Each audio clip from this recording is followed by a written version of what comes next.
Welcome back to Absolute Comics, guys, the show that is brought to you by the Comicstorian Podcast Network every Tuesday, right here at twitch.tv/Comicstorian. We go over all of the comic book news, what we've been reading, what's happening. This is comic book generally centric. Yes. Yes. Your hand motions are throwing me off. I'm like, I'm sorry. I'm going along with the journey. Yes. Today's episode is brought to you by our continued sponsor, G Fuel. Use the code COMICS at checkout to get yourself a hefty little price tag off. I don't know if our 30% is running right now, but I do know 10% is running right now. So don't forget to use that 10%. One. Yep. And don't forget to check out our Absolute Comics t-shirts, which I don't know where the link is, but they exist. Yeah? They do. I gotta get the one. Soda one? Yeah, we made the soda ones. Oh, that's actually out? They've been out for like a year, and I've always forgotten to tell people. Oh, no. All right, I'll have to grab that. Where do I go for that? Dan, where do you go for our t-shirts? I believe it's Spread Shop. Spread Shop? Okay. Why don't you link that into both chat? I'll find the link and I'll post it in there in just a moment. All right, awesome. And we'll put it into the show as it goes live. Today's episode, I was supposed to read Justice League Incarnate to talk with Sal about it.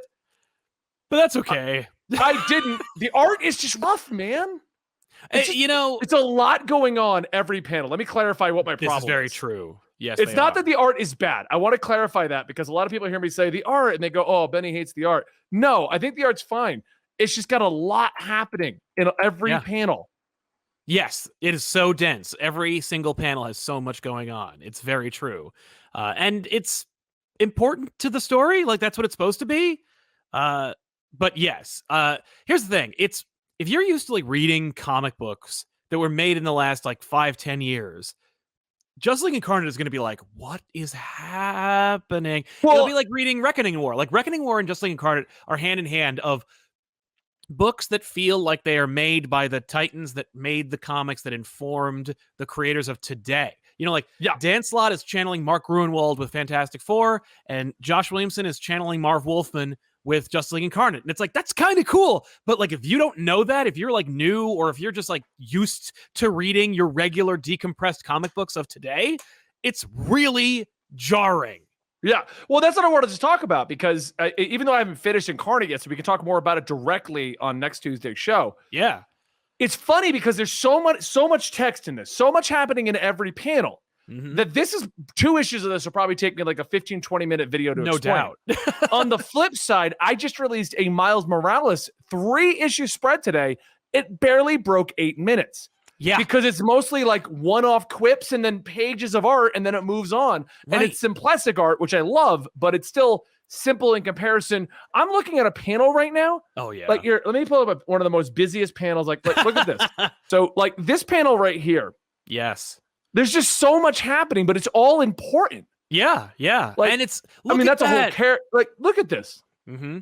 And crap, I don't know who that, I can't remember his artist off the top of my head, but the artist on this one drew one of my favorite, like, Batmans in a long time. And he's like he's great. Yeah. Like they're at like the 90s equivalent of the Oblivion Bar. And like Constantine is the hero Hellblazer. And the 90s Fate is there. I want to show this. Elseworlds Demon is there, which is amazing. Yeah. The amount of detail in Thomas Wayne's face here is just incredible. This is amazing. But you can't like quick read this. No. You can't. That's the reason I wanted to bring this up. You cannot skim these books. You cannot skim Justice League Incarnate. You got to read it. And it is in reaction to that, I'm going to show up the Miles. In comparison, here's the latest Miles issue that was under of just barely over 8 minutes.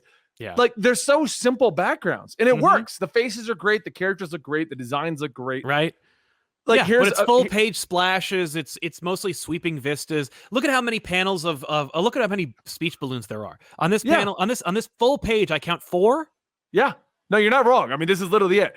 And so it's really weird how modern day comics compared to the classic. And Joshua Williamson with Justice League Incarnate is channeling classic comics. That's kind of what we're getting at here. Yeah, that's right. That's right. And it's like, you know, for those of you who are complaining about decompression, read that. Read Fantastic Four. Read The Reckoning War. Those books are so jam-packed. And you're just like, and if you're used to that kind of thing, it's kind of like, oh, I remember how to read this. You got to kind of shift your brain, though. Because it's like you're used to reading one way. You know, it's funny because like a lot of times, many of my mornings, I'll read a graphic novel American, and then I'll also read a manga. But if I read the manga first, my brain has problems shifting back. I don't know what it is. I can read a graphic novel and then shift to manga going backwards, no problem. Yeah. But if I read the manga first, sometimes I'll find myself reading the graphic novel panels backwards, even though it's not how it's supposed to be. Yeah, exactly. No, that's just how some folks' brains are wired, and I know I think it's most of us. So, yeah, but Just Like Incarnate #4 dropped last week. We talked about we read or reading that, and it's like, but it's more to it than that, apparently, because Williams has talked about the fact that Infinite Frontier was like part 1. Yeah. Justice League Incarnate is part 2. And now we know who about what part 3. Yeah. So just to let you guys know what's going to be talked about today, we're going to talk about the future of DC Comics, and then I'm going to tell you how I got banned by Valiant on Twitter.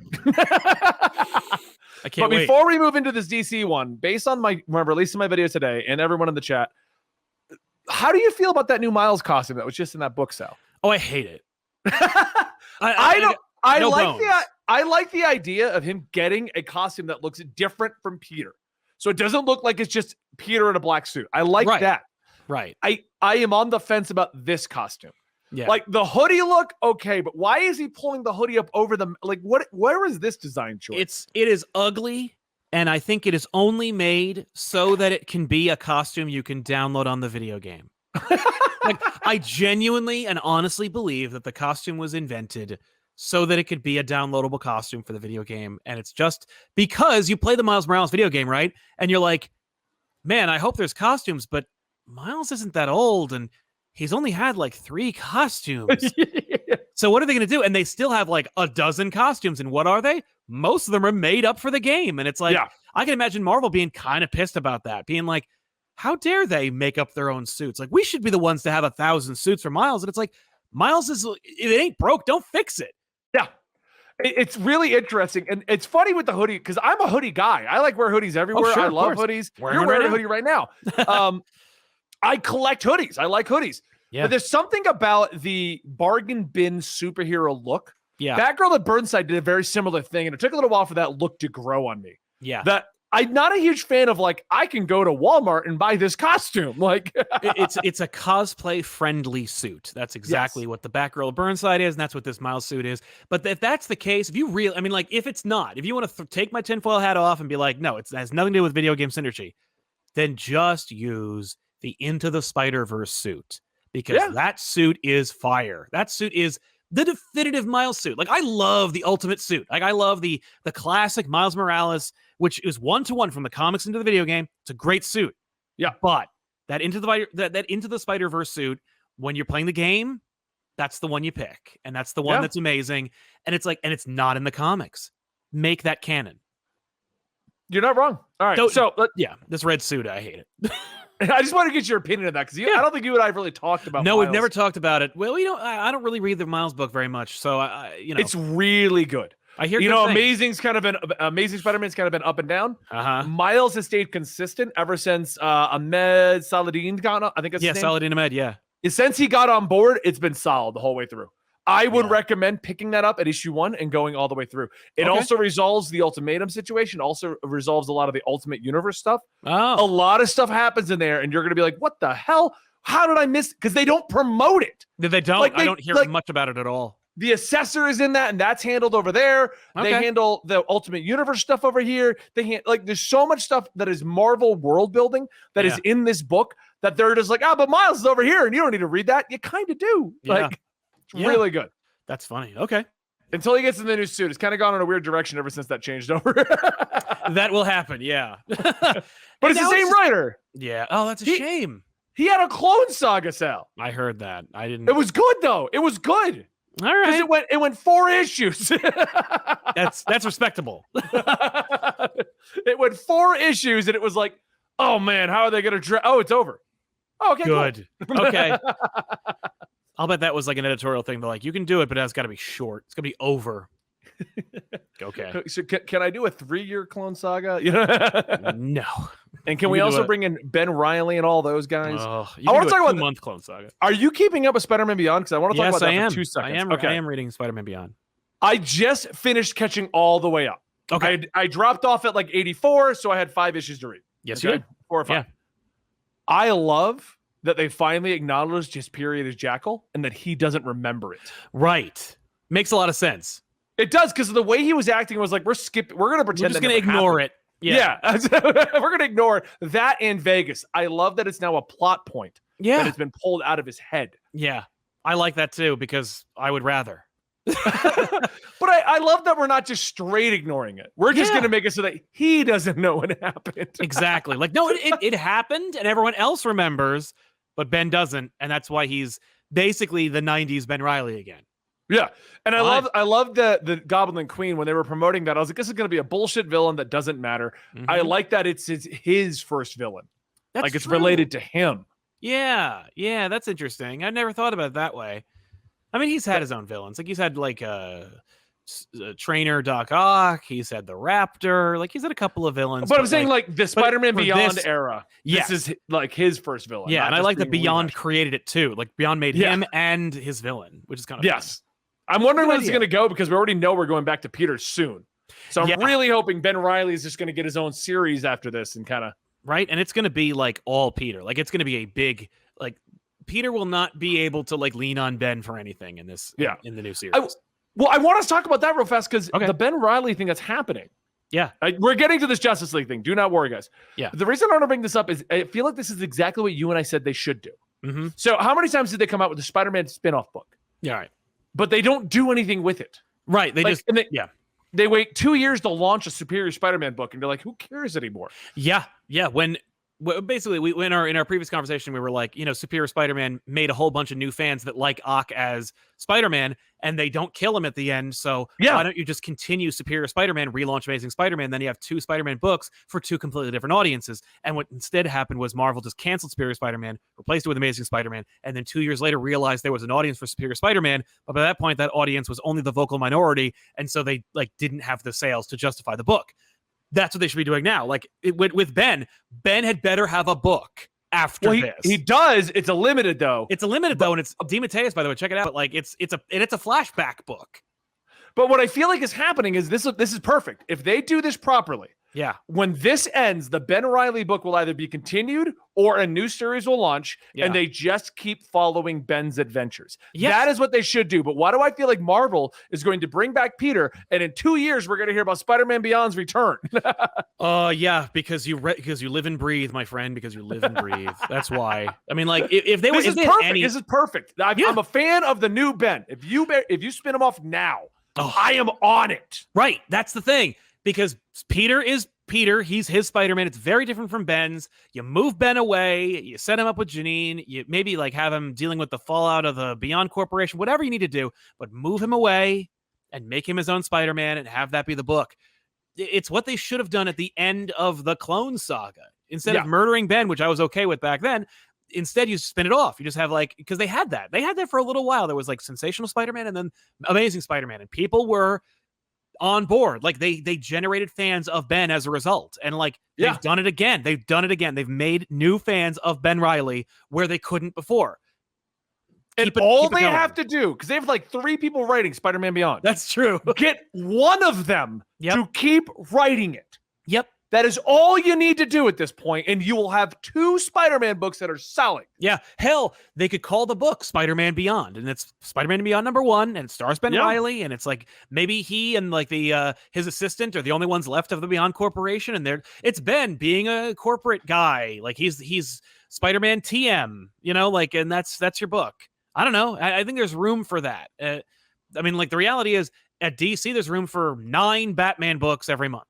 Yeah, there should be at least. I mean, like Miles has a book, Peter has a book, and they've canceled all those other books. There's not like there used to be 3 or 4 monthly Spider-Man titles. Now there's only like him and Miles.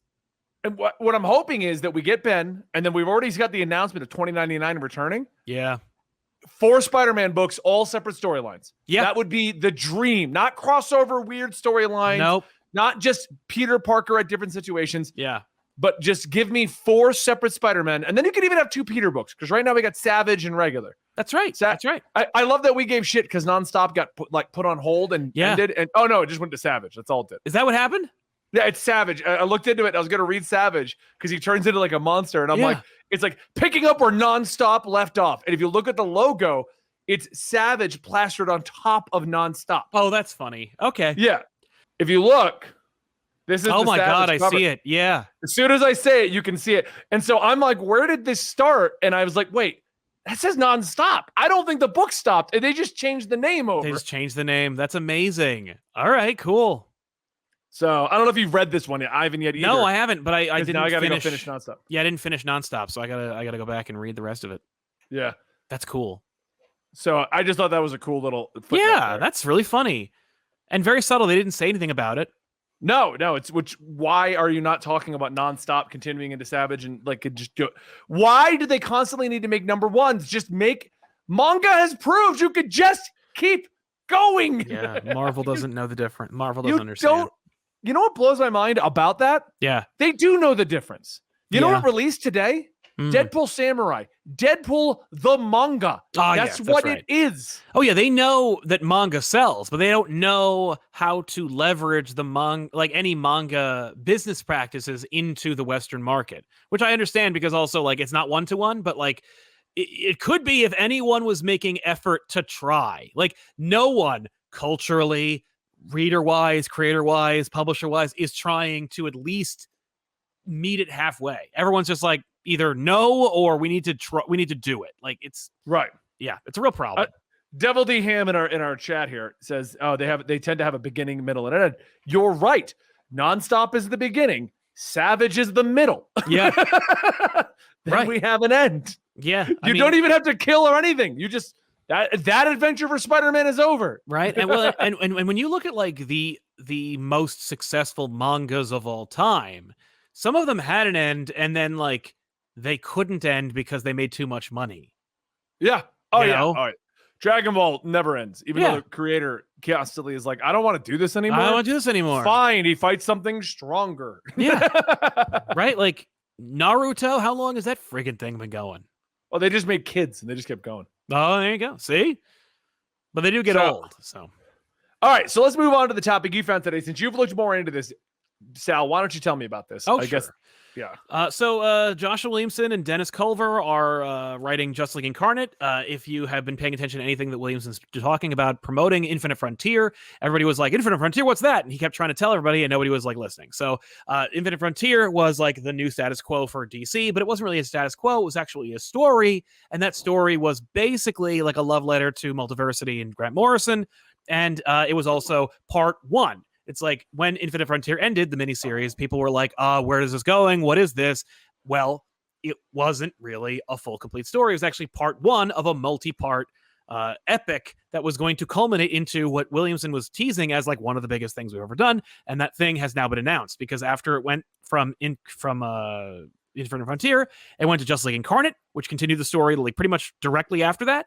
The book has one more issue left, and that issue will culminate with the Dark Crisis. And the Dark Crisis is just announced. It was about 2 or 3 hours ago that DC is going to be doing yet another crisis. If you read Incarnate, you're going to be reading it going, I think there's going to be a crisis. And then they're like, oh yeah, no, there is. And it's called Dark Crisis. Now, if you're meta reading this thing, you might be like, this sounds familiar. The reason it sounds familiar is because if you remember when Dark Knight's Metal was announced, originally, and Scott Snyder's talked about this in numerous interviews, they wanted to call it Dark Crisis. But I didn't know that actually. Oh, really? No, Scott said it a couple of times where he's like, they wanted to call Dark Knight's Metal Dark Crisis because it was going to be a crisis. Instead, Snyder didn't want it to be a crisis, and he really wanted it to be kind of like its own thing, and he wanted it to be like this love letter to comics and metal and blah, blah, blah. Regardless of how you feel about it, they changed the name to something more complicated and difficult to remember. Dark Knight's Dark Knight's Metal, and then Dark Knight's Death Metal, neither of which are Dark Crises. But something that DC likes to do is they like to reuse titles. You think Marvel's good at that? No. See, what they do is they fish it out of the garbage, and then they call it something else. I will say that Heroes Reborn? Heroes Reborn? Yeah, Marvel's good at that. But DC, before Infinite Crisis, DC had this idea, Amazon's Attack. And they didn't have room for it, so they just shelved it. And they threw that story away, and they went with Infinite Crisis, and they made all the stuff, countdowns and whatnot. After Infinite Crisis, they're like, hey, wait a minute, we still have Amazon's Attack. What is that? You tell me. And they made this terrible, forgettable event. Similarly, the Dark Crisis was originally Scott Snyder's big event.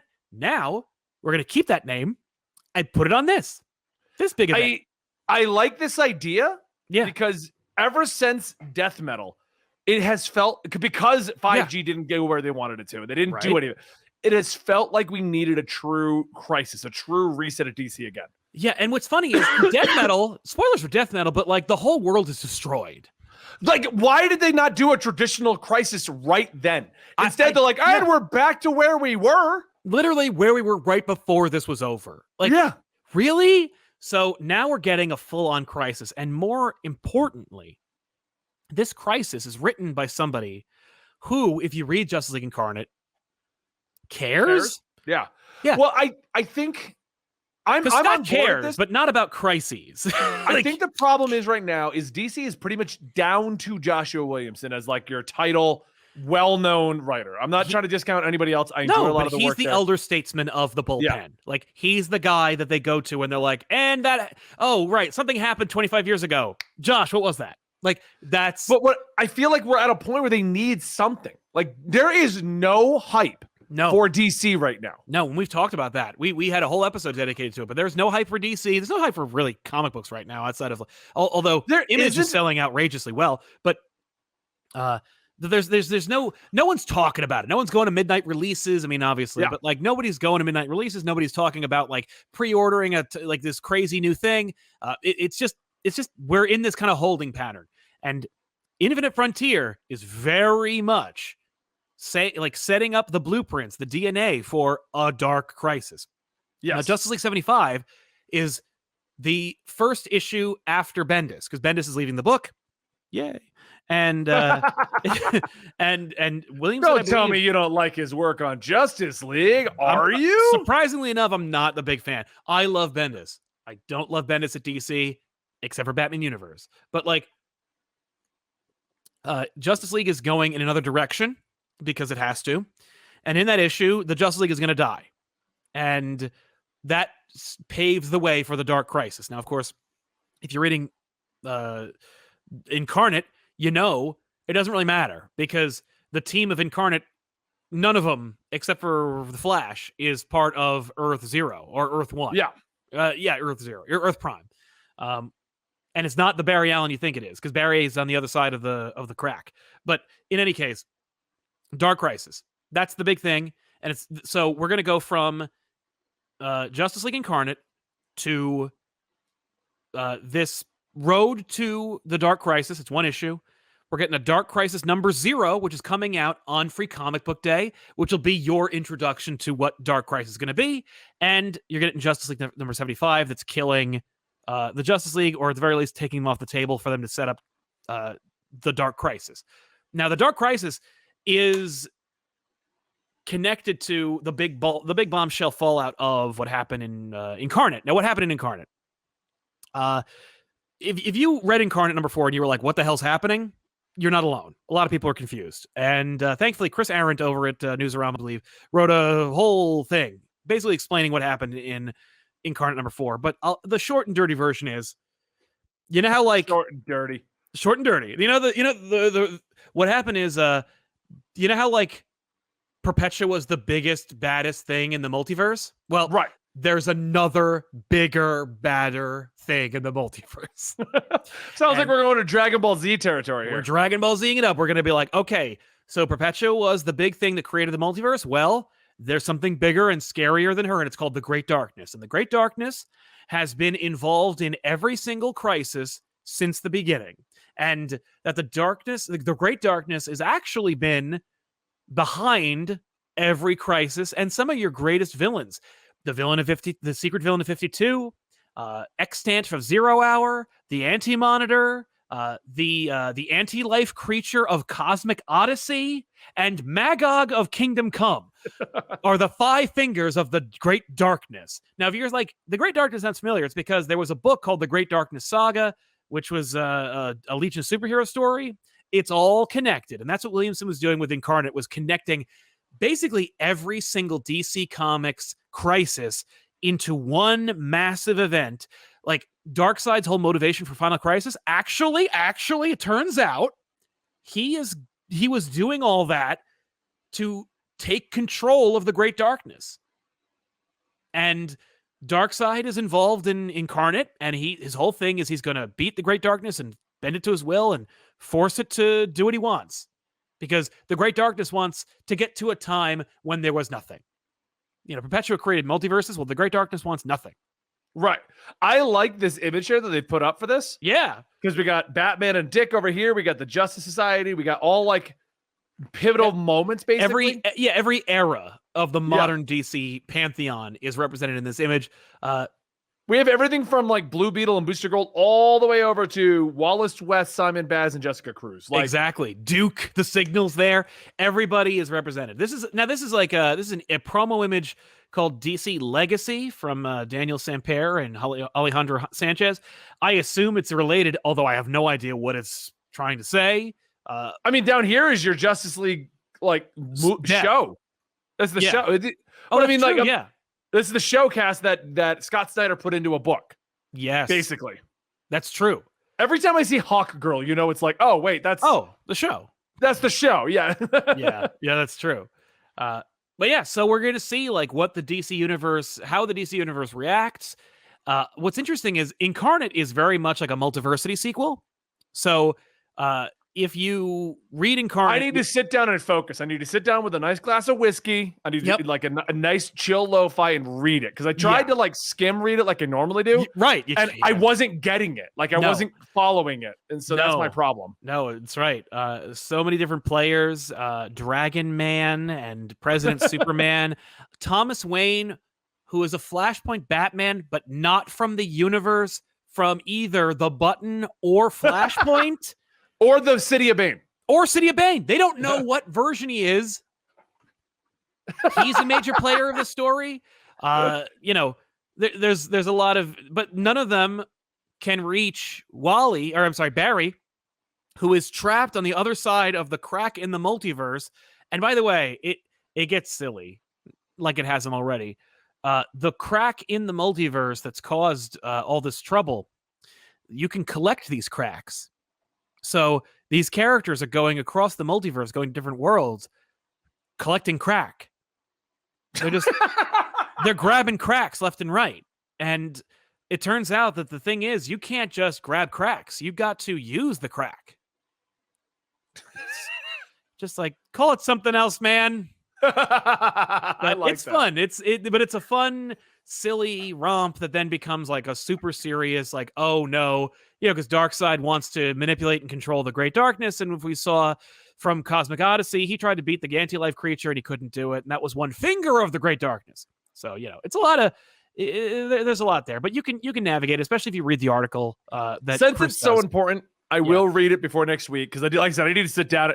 I have two ways I read comics, guys. In most modern comics, I can read like on the side while I'm doing other things and I miss nothing. Yeah. But there are some books that it's like, all right, Betty's got to have a nice reading. No one bugged me for an hour. I need to sit down and read this. Gotta read it. Yeah, no. And it actually could be a decent book because nobody knows what the hell's going on. And I don't think it's being read by nearly enough people. So you could be like, what is happening with the DC universe? Well, Incarnate's going to tell you. And it reveals the great secret of the DC universe. Like, it explains everything. And in fact, the Great Darkness was going to destroy everything, but it made a deal with Swamp Thing to leave the universe alone. Because the idea was that it after Crisis on Infinite Earths, it used Crisis to destroy the multiverse, but when the multiverse was destroyed in Crisis, and there was only one Earth, there was only one thing to destroy, because he wants like quiet. Basically, he wants everyone to just he must be a new parent. He just wants everybody to shut up. And so he goes to me after COVID, where I'm like, I don't even want to leave the house. Everyone shut up. Yeah, no, it's true. But the Great Darkness goes to Swamp Thing, and it's like, I'm gonna take your world. You're the only one left. And he's like, it's just one Earth. Leave it alone. We'll work it out. And the idea was, it's actually very meta, so you got to read it like it's a meta comic. Because what happens after 1986 Crisis on Infinite Earths? It's the end of the Silver Age. It's the beginning of the modern age. Everybody is grim and gritty and dark. Everything gets super serious. The Great Darkness is the antithesis of light.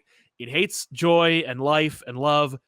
So it comes to Earth, which is now the only universe in the DC universe, and it's like, I'm going to destroy everything. And Swamp Thing's like, I promise that everything in my reality is going to get a lot darker and a lot less exciting and joyful.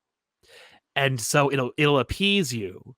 And so the Great Darkness leaves the DC universe alone, but it still uses its black, dark, evil hands to manipulate it. But that's the explanation for why, like, the DC universe is so dark and gritty from 86 till Final Crisis. And I'm like, what? So, but that is also a payoff to an Alan Moore book. So it's like, it's Grant Morrison and Alan Moore stuff. And it's just like, whew. But it's a lot going on. But I get a very strong feeling that when you start Dark Crisis, you will probably not need to read. Oh, if they're promoting Dark Crisis. They're not promoting Justice League Incarnate or any of those projects. They're promoting Dark Crisis. So yes, it'll probably be, this will give you more context, but you won't need it. Somebody asked, why didn't Swamp Thing talk Dr. Manhattan out of it? Because Dr. Manhattan was manipulated by the Great Darkness to do what he did in Doomsday Clock, making Doomsday Clock not only canon, but actually a cog in the Great Darkness saga that will be Dark Crisis. So yes, they actually did address they addressed Dr. Manhattan. Like, I saw that that someone told me that, like, Doomsday Clock is officially canon now. It doesn't make any sense where it fits, but it's officially canon now. That's right. So there you have it. All right. Dark Crisis. It doesn't, like, and listen, there's still one more issue left of this series. Oh yeah. No, that's why I want to catch up. I think it drops next week, doesn't it? I hope so. Let me check. Yeah, Incarnate number 5. That's what we're looking for. But we'll see what happens. I'm excited. It's not even listed. So no, geez. So that means I got to go elsewhere to look for it. That's never a good sign. No, that it's soon. But I'm excited because it's a new Crisis. It's made by a person or persons who love DC Comics, who love your favorite characters from DC Comics, who wants this thing to, I don't know, set the stage for something new. Like, I think Dark Crisis is going to result in another reboot. And well, I've done multiple shows where we discussed this. It's March 1st. Okay, cool. DC should, or they just need to get things, because they're in that weird situation where they want to keep a couple things like in canon, but they don't at the same time, and they're just at a weird spot right now. Yeah. And with the lack of hype, no matter what they try to do, it doesn't seem to help. Which I think WB was like, just do a Crisis. Everyone came in at New 52. Everyone came in at Final Crisis. Everyone came in at Flashpoint. Even Death Metal and Dark Knight's Metal, like, they were crises, whether we want to admit them or not. By the way, this book establishes they're no longer called Dark Knight's Death Metal. They're the Metal Wars. Ah, I like that. Yeah. Also, that issue, I think, debuts the Batwoman Who Laughs. Well, you spoiled it for me, Sal.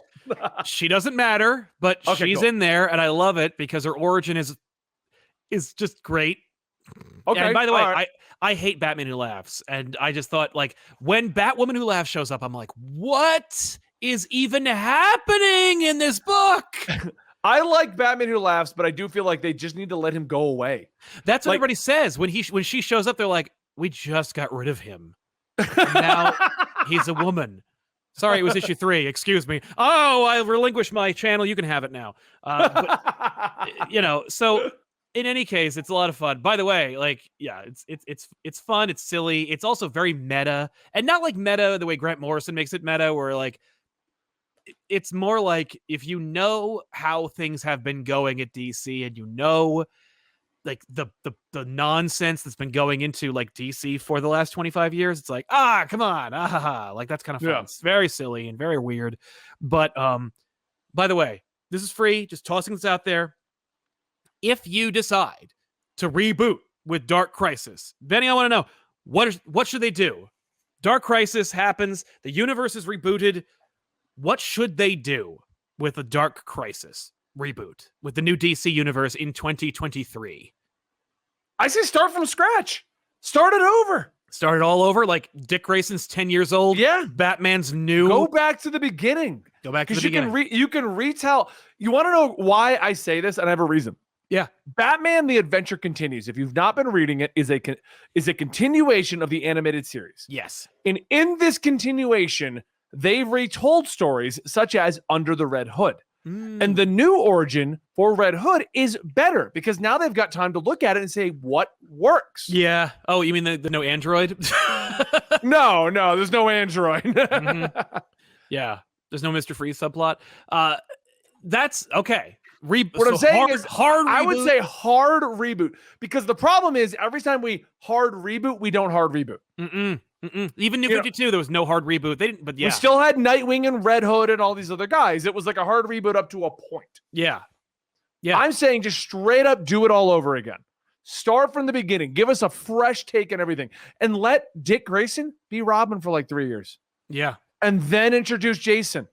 Yeah. Like rebuild if you're not going to let them age, right. Let's start it over and retell the stories in a better, more modern format. Yeah.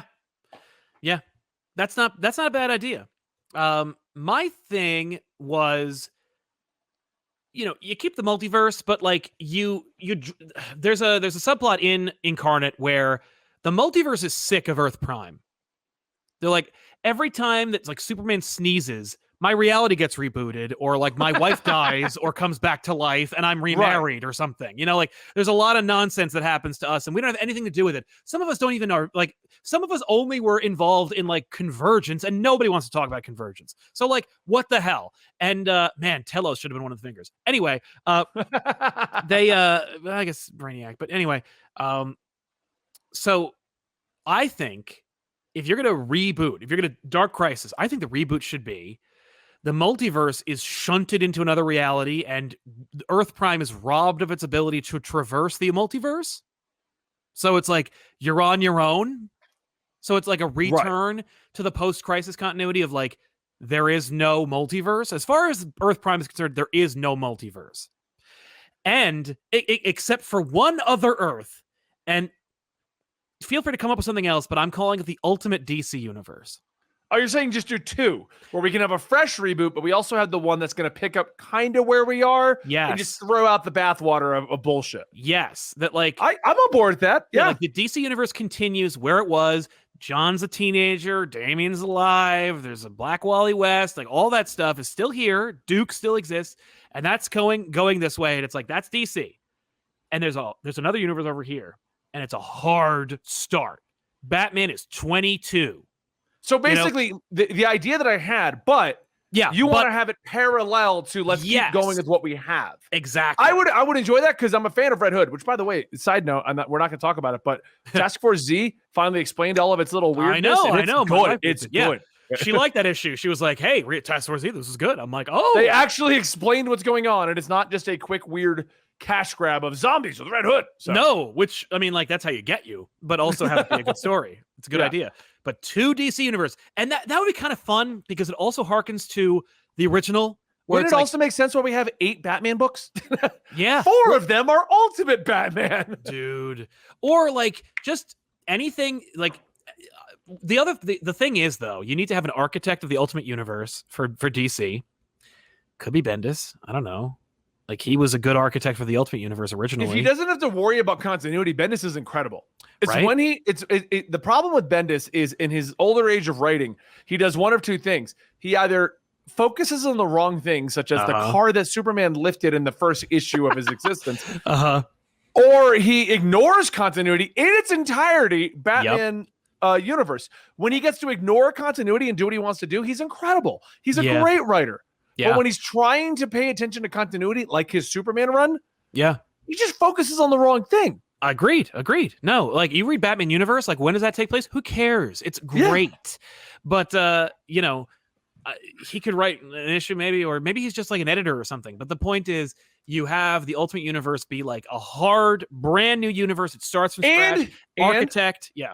They should hire us to run it. There you go. We're the creative directors. I promise you, that's never going to happen. But in the multiverse where that does happen, I promise you, I would not write a single issue. I would only pick talent to do these books, and it would be similar to the rollout with Ultimate Universe, where it's like we're going to start with Spider-Man, then we're going to branch out to the X-Men, You know, like we're only going to do the things that I know will sell, and we'll do ultimate specials where it's like Ultimate Green Arrow issues 1 through 3. You know, like introducing Green Arrow, you know, and then after like 2 years, Ultimate Justice League, you know, like just setting things up. Well, I mean, an Ultimate Universe would be easy. You literally just start the universe with 2 books for 6 months. Superman, Batman 1. And Superman 1. Yep. Superman introduces the idea of superheroes to the universe. Batman introduces the idea that they've all been here. You just don't know it. Right. Vigilante. And that is the introduction to all of this. Yep. That's it. And we start with that. Mhm. And then we go to another superhero creation, like a Flash issue or a Green Lantern. And we slowly roll out superheroes into this universe as they interact with Superman or Batman. Yeah. So, hell, the next book in the Ultimate line, it's Superman and Batman, and then like you do a summer special. It's not a series, it's not a mini, it's like a double-sized or triple-sized issue called World's Finest. And it's when Superman and Ultimate Batman meet. Yeah. And it's that adventure. Here's what I would do.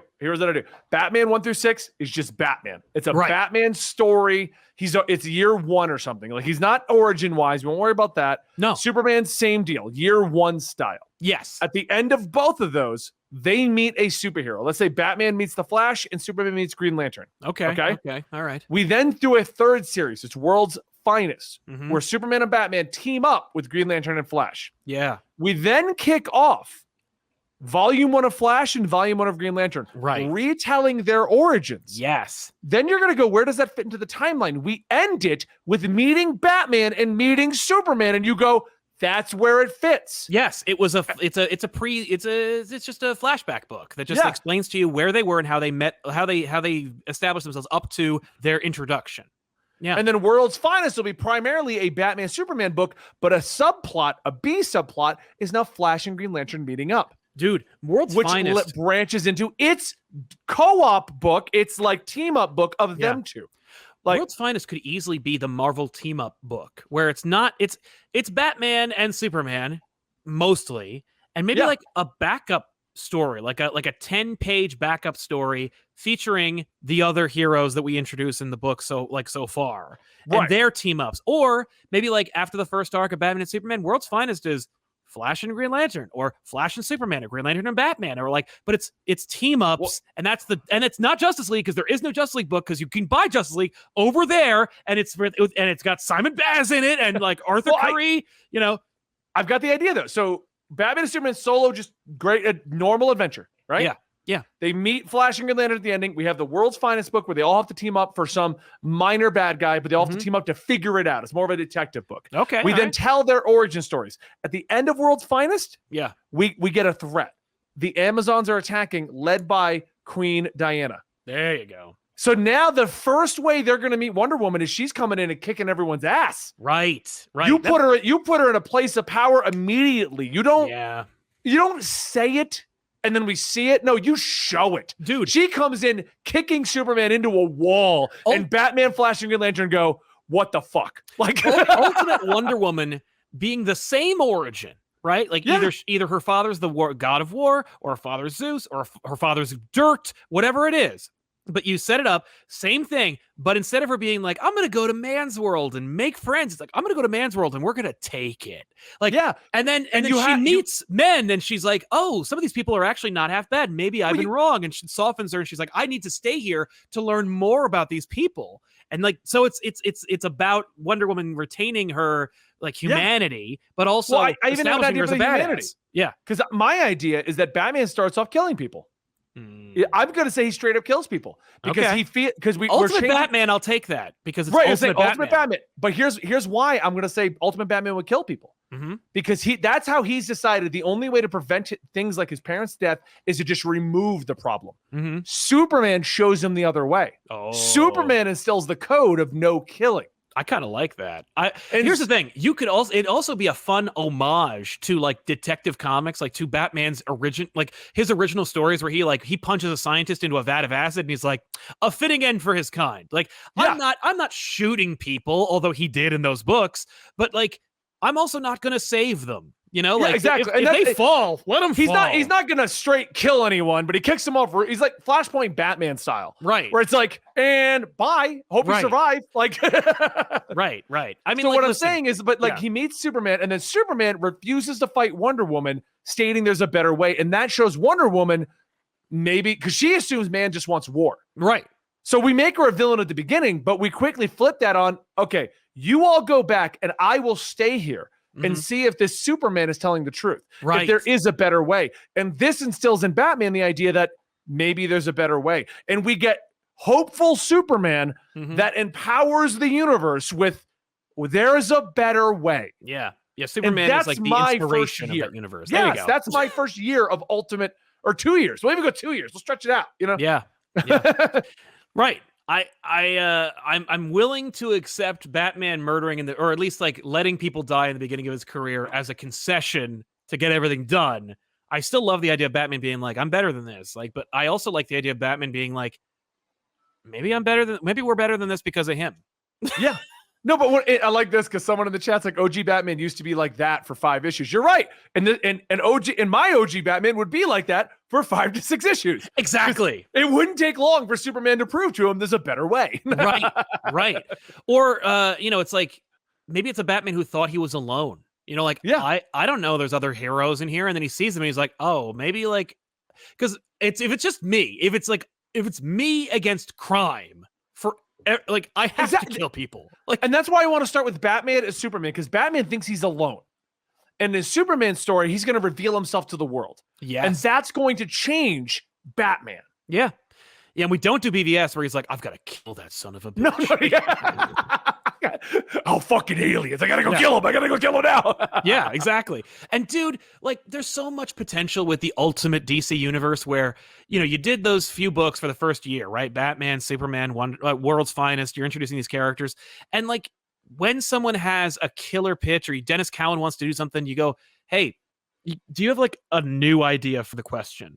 And we do like a Ultimate Question one shot or backup in World's Finest, where it's like we establish this universe is vast. It has everyone you know and love. They're here, but we haven't met them yet, right. or we haven't established them yet. But like when you establish it, you gotta have like with the DC universe, whether you know it or not, whether you accept it or not, it's very fast and loose when it comes to the rules.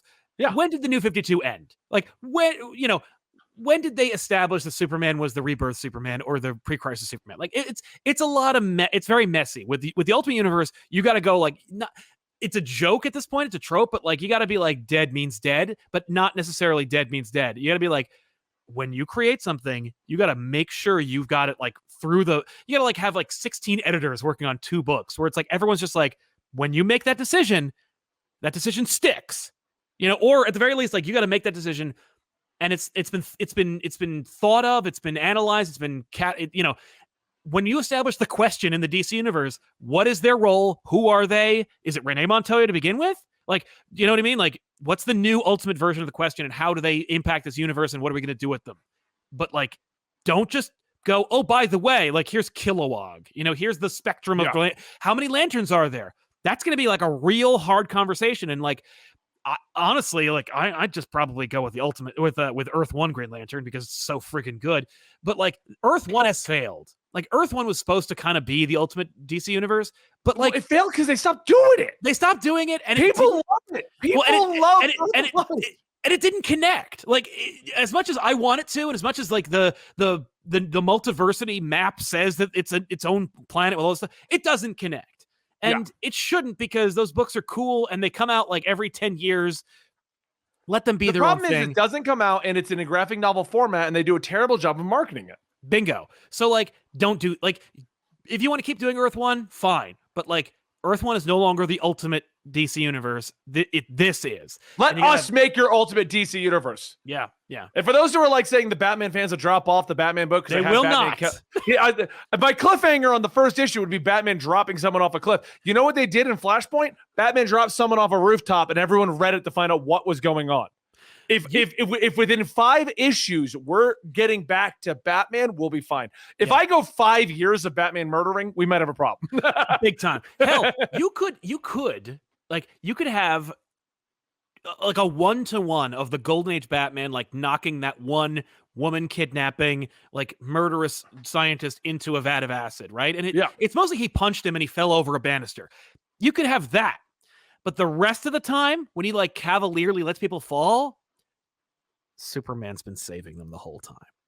Oh, what if that would be like Superman's been aware of Batman, but he hasn't been stopping him because Batman has been helping with problems. Yeah. Superman's been sick. That would be genius. That would be a great twist. So it's like, hey, Batman's also like, I'm a murderer. I've already crossed the line. He's like, no, you haven't. Yeah. But also but with my concept, we now have another reason for Batman to feel guilty. Yeah. Because he has been hurting people to that point. And wait. My method wasn't the only answer. Right. Like, so now he has a reason to work with people, to maybe bring in a Robin. Right. To, like I'm not the end all be all. I don't know everything. I can't be everywhere at once. And maybe I do need help. And maybe I'm getting help and I don't even know it. You know, like, so he's more open to the idea of a Justice League eventually. Yes. Or, you know, but it's not weird that like New 52 Batman's like, let's create a league. Like, why would you? You're a miserable person. Like, you don't like anybody.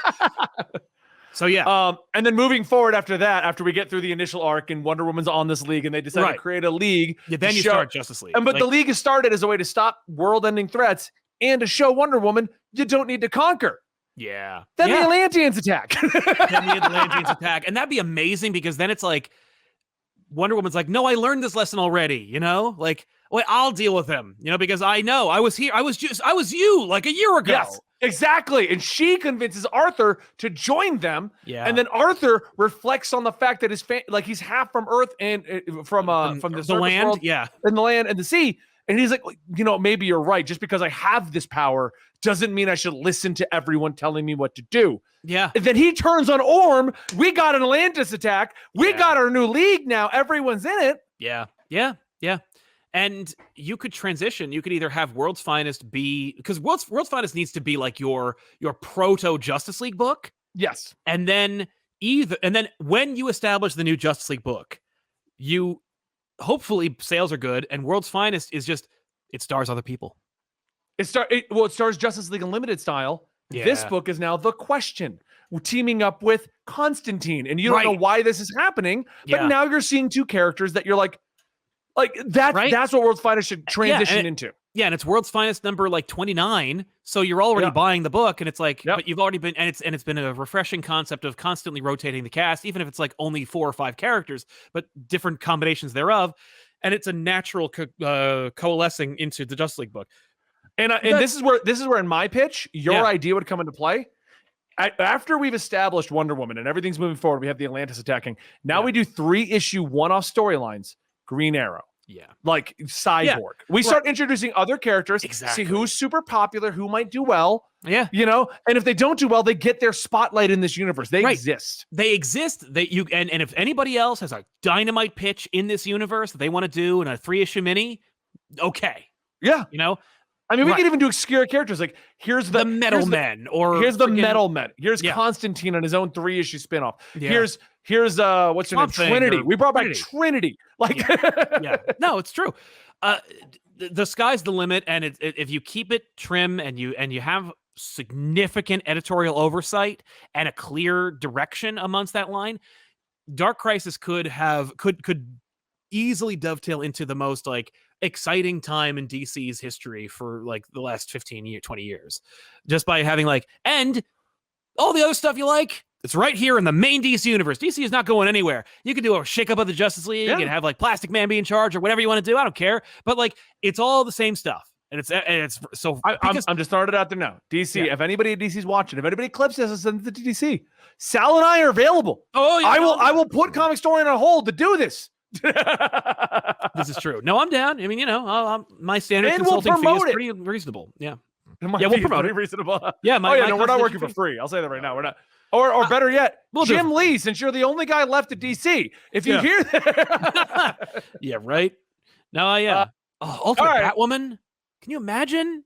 Oh, yeah.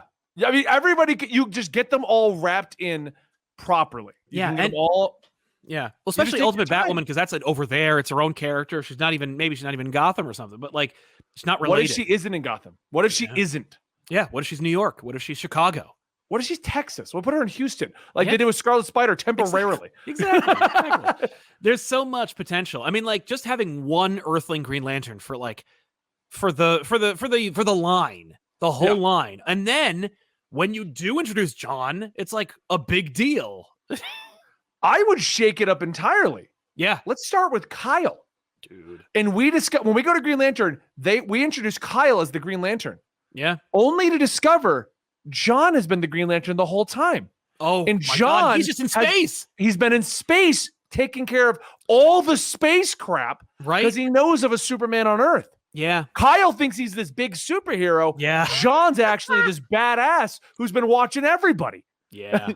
That'd be kind of cool. Yeah. And in my version, Hal's dead. But not really. Because Parallax is going to show up at some point. No. But yeah, an Ultimate Parallax. Because what we'll do, in my Ultimate Universe, Hal has already died saving the universe. Yeah. No one knows Parallax is a thing. Dude, you don't like Hal was the Alan Scott of the Ultimate DC universe. That's what we do. But and everyone, like John's talking about the first guy that sacrificed himself. He's teaching this to Kyle. Yeah. John's the badass. Kyle's the noob. We get a buddy cop kind of thing. It's and Hal's then we discover it's Hal's ring. You could totally tie all of that in, and then Hal shows up as Parallax. Right. He ain't dead. And he's here to take all the rings, right? And you throw away the fear monster. It's just I went nuts and I died, or whatever you want to do. I don't want to take it away from whoever is going to be doing this in this alternate reality we just came from. But like, yeah, I know. But yeah, everyone's like, what about the Ultimate JSA? You know what I would do with the Ultimate JSA? They're the other universe. We do it classic Earth 1, Earth 2 style. Yes. The JSA is like, no, there's a Batman and Superman and Wonder Woman. They're over there. They've been around forever. It's classic Golden Age, and we do it original style, Earth 1, Earth 2. That's very like Gardner Fox, Earth, and that's the thing. Like it's just classic DC, where it's like it's Earth 1 and Earth 2, and that's all. That is all our Ultimate Universe has, Sal. Yeah, Earth 1 and Earth 2. Yeah, and Ultimate Universe doesn't even know. Like maybe one character knows, or the Owens know, like the Ultimate Owens. But like as far as Batman, Superman, Wonder Woman, Aquaman, they don't know about another Earth. They don't know about the multi. There is no multiverse as far as they're concerned. Yeah. So, all right. Dude, wait a minute. You throw out. This is so exciting. Yeah. Well, I really wish we could get hired to do this. I know. Dude, how about this? For the longest time, like 2-3 years, you do Ultimate DC, you're setting things up. There's no multiverse. Maybe even like you throw in a couple of lines where they're like the multiverse. DC, we work cheap. We will orchestrate this. No, it's true. But like, dude, like, multiverse, what a silly idea. They finally find out there is another Earth, and it's the Crime Syndicate Earth. Oh, they go there first? Like that's like there's one other Earth in the multiverse, and they're an evil version of us. Okay. 3-4 years that's introduced. Yeah. Evil version comes in and conquers. Dude. JSA comes through. No, that's too big. No, you can't. It's too big. No, you do. That's our big fun, like a big event in Ultimate. You know what you do? Three Earths fight. Oh, dude. I just had this. And you know what it was? It's Ultimate Fantastic Four. It's where they find out, like they find a door, they open it up, and it's like, oh, it's, and you think it's Earth Prime. It's like the main DC universe. Yeah. But it's the Crime Syndicate universe. Yeah. And it's like the Marvel Zombies reveal where it's like, oh, that's them. And it's like, no, it's not. You just open up a doorway. But here's my idea, though. If we do Crisis, I like this name, Crisis on 3 Earths. Mm-hmm. JSA comes to save them because they've defeated the Crime Syndicate. Right, before. Of course.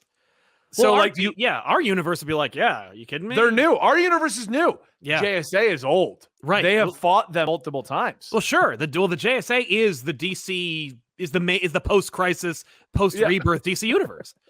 Yeah, Ultimate Lex, and it's like, but infusing it with modern sensibilities. Like, there's no history. It's just apparently now. It's Lego for every evil. All right, it's fine. Don't worry. Oh, is it really? Oh, well, there you go. We can rewrite it later. Yeah, exactly. No, yeah, but there has to be like a hard moratorium. It's like no Death of Superman, no Nightfall. Like no nothing. Like we're not doing that. Like we're not breaking the bat within 2 years of his career. No Jason Todd's. No Robins for the first 3 years.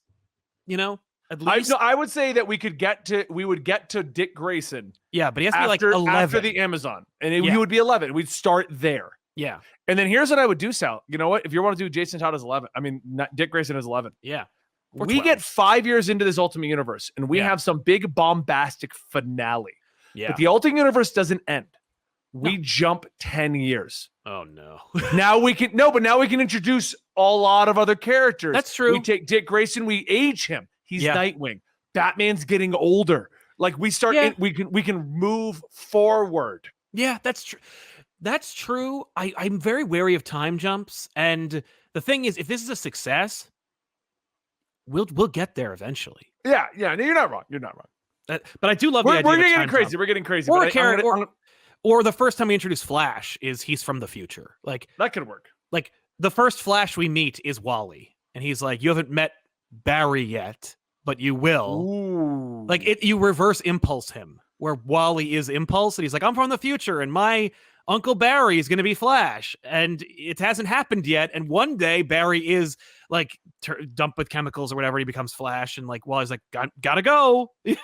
That would be cool. That would be a cool twist on it too, right? Anyway, I mean, we're twisted the Green Lantern origin, so that would easily work. Right. You got to twist them. You got to make them something, but in contemporary, they got to be like new. So worst segue ever, Sal. Yes, worst segue ever. Oh yeah, that's right. The other thing. So Valiant NFT banned me. That's true. Yes, on Twitter, Valiant. The Valiant Corporation. I wanted to explain this better because there's no explanation behind it. It needs to be explained. Like it needs to be like, this is what happened, and this is who the players are, and this is what you did. So yeah. So okay, so Sal, for those who don't know, there's Valiant Comics, and Valiant Comics is owned by a company named DMG. And DMG technically owns the Valiant license, and DMG orchestrates things like the movies and additional projects that are not the publishing line. Now, I have no, while we do have contacts and stuff, the publishing line is in such a weird state. No, there's no firsthand. Yes, we know directly everything.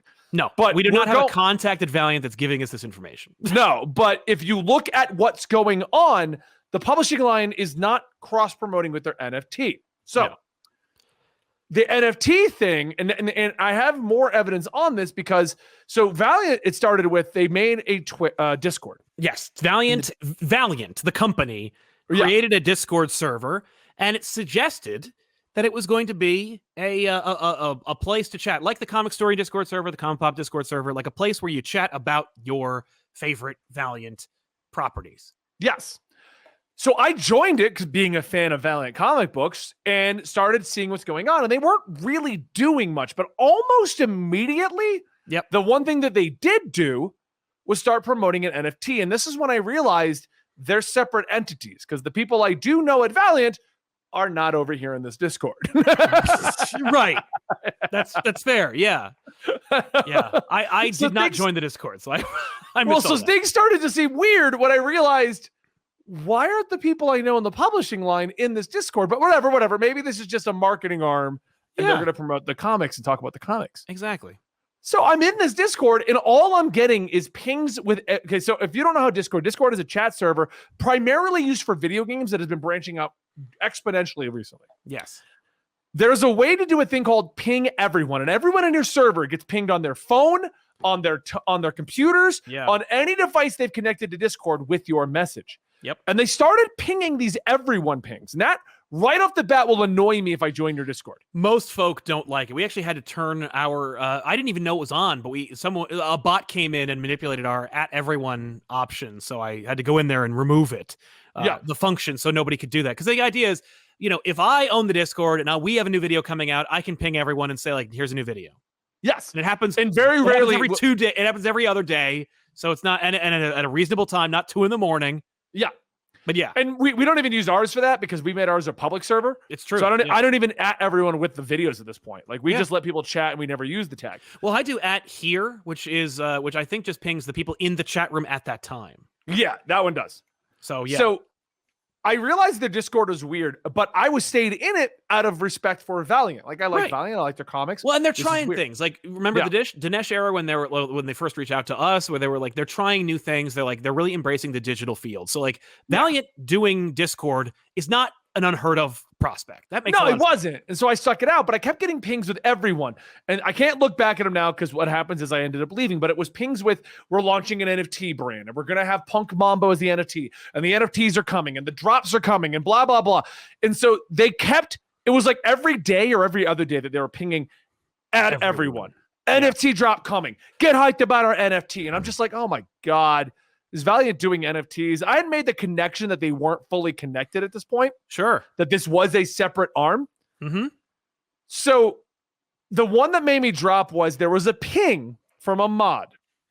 I know you guys aren't happy with our NFTs and our practices, but please do not report us because then we'll get banned. But we had it corrected. LOL. Please don't report us. And I'm like, are you kidding me? Yeah. Now your mods are whining that they got banned for doing NFT practices? Right? That's pretty messed up. Like that, it's almost like, shh, quiet. Don't tell anybody we're selling bogus watches in this alleyway. Otherwise the cops will pinch us. Because you are trying to grift your audience. Like you're just, it's like they created the Discord server just to sell NFTs to them. No, they did. That's exactly what they did. That's exactly what they did. Yeah. There's no word or talk of comics, the publishing line, what's coming up. Here's some cool art. Nothing. Which is really messed up because, by the way, like it's so frustrating because I've been promoting Shadow Man because it's a really solid book and the art's spectacular. It just came back. It's got a great new artist on it. But like the lineup of what's coming is good. Yeah. And the problem is, overshadowed by this really crappy practice. But here's the problem, and I'll jump to the problem before I get to the conclusion of my story. The issue is simply put, they're promoting themselves as Valiant NFT. And if you're in the full know and you know people, you know that they're not directly connected to the publishing line. But at the end of the day, that doesn't matter. They got the same logo. Same logo, and people see Valiant NFTs, and it's not publicly out there without knowing stuff that they aren't directly connected. Exactly. Well, and they don't want you to, they don't want you to think that. Valiant NFT doesn't want you to think that there's some like divide between the publishers. You know that like the people who are working on like Archer and Armstrong, which was just announced, they don't know anything about the NFT thing. Yeah. And the NFT people would love for you to think that there was some correlation. Now, I will say I might be wrong. But until publishing line promotes their NFTs, I don't believe it. Knowing DMG and what's happened with them in the past. Oh, yeah, that's true. I don't believe they're connected until that. But that doesn't matter. I can't touch Valiant content for fear of, and it's an NFT scam. Right. When I did what I did, and I'll tell you that in 2 seconds, the response from everyone was, well, no more Valiant on Comicstorian. And I hate to say it, but you're right. There is no more Valiant. That's the end of it. That's where we're at. No, and it is a damn shame because Valiant garnered a lot of good faith and a lot of new fans over the last 10 years from publishing books that are just different in industry quality. Like, right? Like during the Dinesh era and then afterwards, like I hate to separate them, but like there were two clearly different periods in Valiant's history in the recent zeitgeist, as opposed to like the Acclaim era or the original era, but you can't deny that both periods had industry standard books that were like, so it's like they were garnered and they were always going to be, I mean, if you look at a pie chart of like the sales, like they were always like, 1% would be very generous of the market. Yeah. They were less than 1% of the market. So it's like this little company that's trying to make superhero books and be a shared universe and tell their stories. And they've built this community of fans of characters that like aren't in the modern culture. Like no one's talking about, and so you got fans who are like, I'm part of something like kind of cool and almost underground. You know what I mean? Like there are people who consider Valiant to be indie comics. They're not, but some people consider them to be like kind of like on the fringe, and then to come to this point where their parent company is like, yo, we got these NFT. We are deliberately trying to manipulate our audience into buying into a grift. You want to know the worst part about the grift? I looked into how well their sale went. They sold 378 of their NFTs out of 400 that they made, and they sold them all for $1,200 a piece. Oh my God. And every name of the buyers is all bot names. So I don't even know who actually bought them. But they made money off this. You know what's really messed up? What would be messed up? Because I think that this is actually part of the NFT grift. What if they bought them from themselves?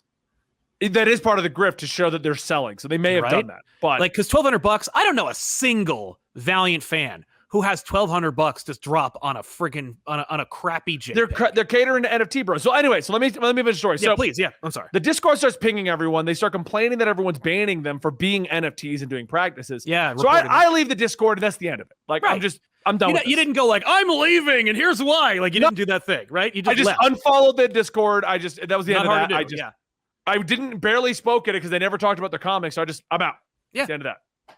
So I leave, and then that's it, and nothing happens for like a month.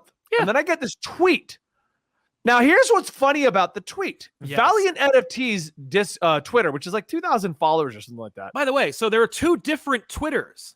Right, which is how you start to know that they're not the same. Because if it was Valiant, they'd be promoting their NFTs. Right, but Valiant Entertainment has their own Twitter, and they plug the books. They talk about creator interviews or promotions. And then there was this new Twitter handle that popped up called Valiant NFT. It's called Valiant NFT. Yeah. So Valiant NFT looks through my Twitter history and finds a 2017 tweet that I did with Hyper RPG, if you know who they are. And we were at the Valiant booth, and we were going to do a thing because at the time they were launching their Valiant RPG, and I was launching, I don't even know what we were doing, but it was something with Valiant at the time. Yeah. Sal was there too. Yeah. The Weekly Poll was doing like a weekly Valiant thing or something at the time. I don't remember. True. Yeah. Who knows? But they found that tweet, and then they responded to it with, as Valiant NFT, will we see you soon? Now, my first reaction, is because vaguely threatening. Yeah. I see the logo that's Valiant, and I'm like, oh, what the hell, Valiant? What? And then I look at the response, and then I realize it's Valiant NFT. It's not Valiant. Yeah. So I decided to craft a response that I didn't think anything about. Like, honestly, it's not like I sat there like manipulate. I was like, I'm going to respond, and that's the end of that. No, it was because I would have fired off like a get fucked, and that would have been the end of it because that's my Twitter experience. But like, you crafted like such a pitch perfect condemnation and succinct explanation for why, and it was just so damning and so like it's like how we know you run a company. Like, this is what a corporate this is like the equivalent of like Wendy's being like, get fucked. Like, because it really was like that kind of response where it's like, you can't argue with it, you can't deny it, and it's damning. Do you have it in front of you? Can you read it? I do have it here. So I respond. They literally responded to me going, "Will we see you soon?" And I responded with, "You retweeted it." I quote retweeted this. That was the only thing that was like contemplated. Someone said to me, "You know, if you quote retweet it, you might get more views on it." Because I assumed to get like 5 likes. Because if I don't talk about comics, no one cares. Exactly. So I was like, "This is gonna go nowhere. I'm just gonna say my thoughts." Yeah. So I responded with, "Never." You created a Discord under the guise of talking about comics to try and get people interested in your shitty NFT drops. When people reported your scummy practices, your mods got pissy. You are doing pump and dump practices in the comic and NFT industry, so I'm out. And that blew up. Yeah, it did. People like, were like, every comic book YouTuber was like, "What?" Yeah, people read. I missed it, but somebody texted me and was like, "Did you see Benny's tweet?" And I'm like, "Oh God, what did he say?" And they're like, "No, it's about the NFTs." And I'm like, "Oh, look it up." I'm like, "Oh my God!" Real quick, and I mean, I'm only going to say it this way because if you follow Rob's Twitter, you know he goes off the fucking rails every goddamn moment. Did you for a moment think that I was robbing it up and going off the rails when someone said, "Did you see my tweet?" Yes, I thought it was like, "Oh no." He's like scorched earthing. He's like, "That's enough." No, because I threw this tweet out. See Benny's tweet. I'm like, "Uh-oh." But yeah, you threw this out. I threw this out and then went and played video games for like 6 hours. I didn't even know what was going on. Yeah. Now I'll turn my phone off and I will walk away. Yeah, I was sitting there playing Ghost of Tsushima on the couch, like doo-doo-doo-doo. That's amazing. So I go back and every one of their brothers like responding to it. The thing's got 19 responses, 2 quote tweets, 459 likes. Now, it would have gotten bigger, but what happened is Valiant NFT didn't act on this. Now, this is the funniest part. So when I checked back 8 hours, 6 hours later, everyone's responding. Everyone's quote tweeting. It's getting likes. And I checked it and it was still up. And I'm like, oh, cool. Everyone likes my response to the NFT situation. Yeah. And Valiant NFT is also tweeting. They're tweeting other things at this time. Right. They're like, hey, by the way, Punk Mambo, you got to buy this NFT, right? Yeah, like they're doing that stuff. And I'm like, okay, so they're just going to leave it up. Whatever. Yeah. So I go to bed and I wake up and the tweet was deleted and I was blocked. I love it. At some point in the 12 hours it was up, the Valiant NFT Twitter user or whatever manager was like, okay, this is bad. Now, why is it a problem if they delete that tweet? What's the motivation behind it? Because it's like they delete it and they blocked you. That's insulting. It's unprofessional. It's ridiculous. But also, it's coordinated. Well, it prevents the tweet from going further. The tweet dies then. That's where it dies out. When people can't see, because you'll quote retweet it and be like, this sucks. And then it says tweet unavailable. Yeah. So they realized my tweet was gaining traction and they killed it. Yeah. So then the next day I was thinking like that might be the end of it. But now I'm seeing the response and I'm like, so I screen grabbed the "you've been blocked" thing and I tweeted that out. Oh no, I've been blocked. I guess they disagree. Yeah. And so you post that, which and then in response to that, people are then like, what happened? Well, don't worry, because I screen grabbed the original tweet in response, so I just started giving that to people. Right. This is what happened. Yeah.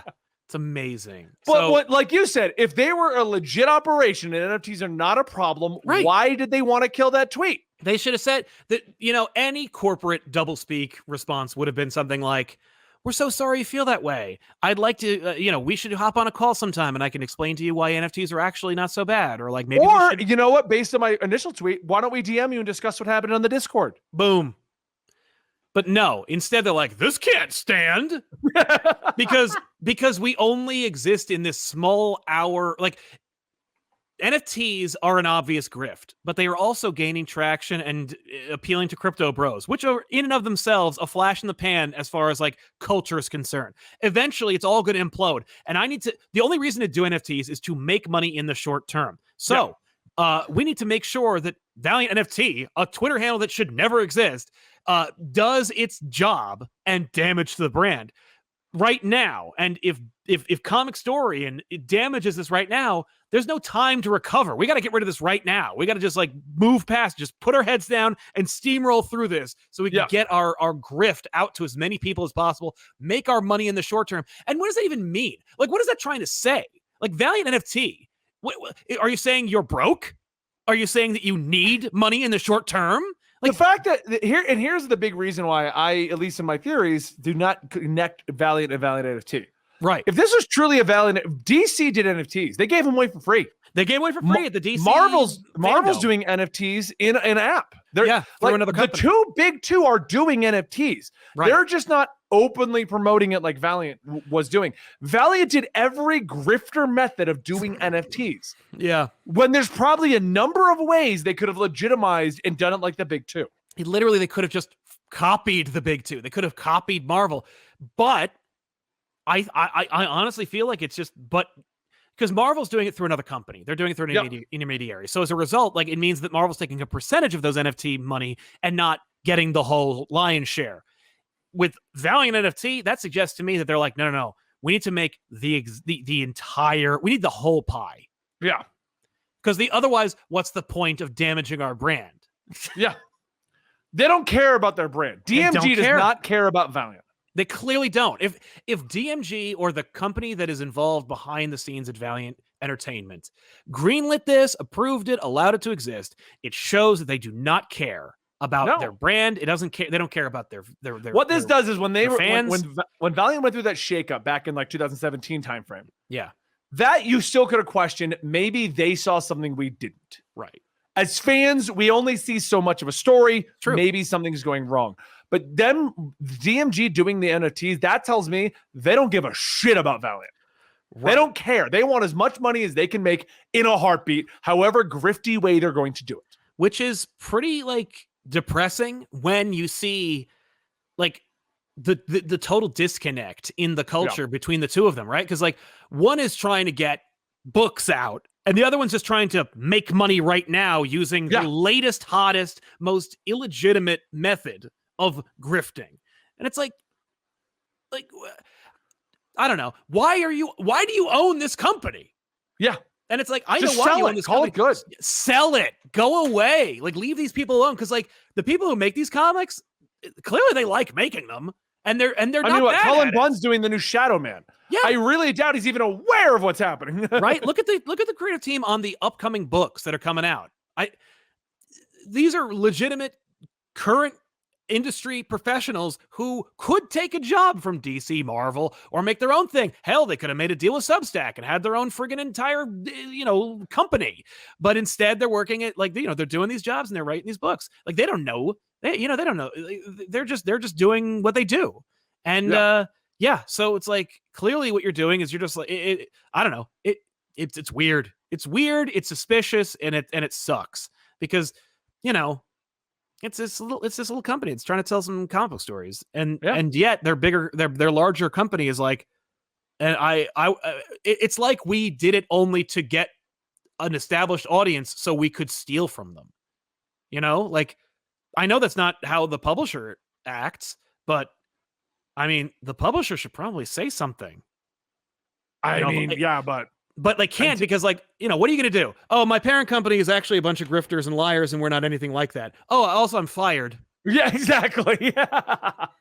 They're in a weird spot, and the whole situation's weird, but because of this NFT thing, I can't touch Valiant. Yeah. I'm not going to get into the argument for over the latest Bloodshot and be like, I put up Bloodshot, NFTs, fuck this. I feel bad because, the NFTs, it's not going to make them any money. The problem is, it's not going to make them any money. Like, no one's going to buy your Punk Mambo NFT. So if that's the case, then why do you even own these characters? I know why you own these characters, to make movies out of these characters. Well, your Bloodshot movie made $1.50, and you got a Harbinger movie coming out, which means we have to wait for the Harbinger movie to fail before we can even entertain the idea of DMG abandoning Valiant and letting Valiant be a comic book publisher again.